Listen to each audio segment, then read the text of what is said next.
पहली बार वो हत्या बंद हो गई और बकरीद आ गई तुम्हारी, हाँ, कुर्बानी के लिए।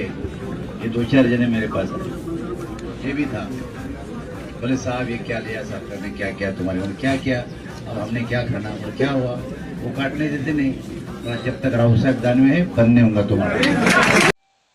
गळ्यातली भगवी शाल काढतो आणि बाजूला ठेवून देतो।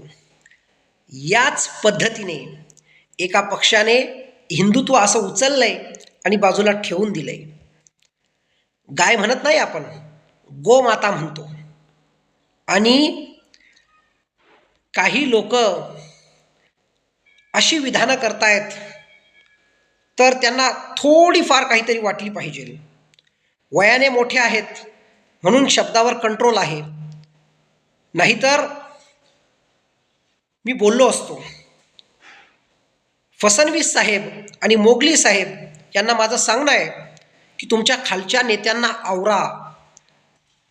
हेच विधान कधी विरोधी पक्षातील एखाद्या नेत्याने केलं असतं तर तुम्ही त्याला हिंदू विरोधी, दहशतवादी असं काही म्हणून फार तांडव घातला असता। गो हत्या बंदीचा कायदा तर भारतात लागू आहे, परंतु बीफ एक्सपोर्टमध्ये 7व्या-8व्या नंबरला होता तोच आता 1ल्या व 2ऱ्या नंबरला आलाय। आणि मला वाईट वाटतंय, माझ्या मनात एक निरागस भावना आहे।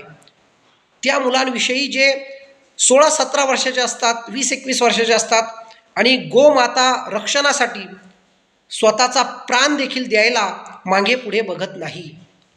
विचारधारा नावाचा जो प्रकार असतो, जो अटल अडवाणी यांच्या भाजपामध्ये होता, तो आता पूर्णतः संपलेला आहे। म्हणून भाजपा ही खाजपा झालेली आहे आणि हे हिंदूवादी नसून गांडूवादी आहेत असं मी म्हटलं तर काय चुकलं आता तुम्हीच सांगा, कारण की तुम्ही गाय कापण्याची भाषा करत आहात। तर तुम्हाला याबद्दल काय वाटतं, हे जे विधान एका नेत्याने केलंय त्या संबंधी?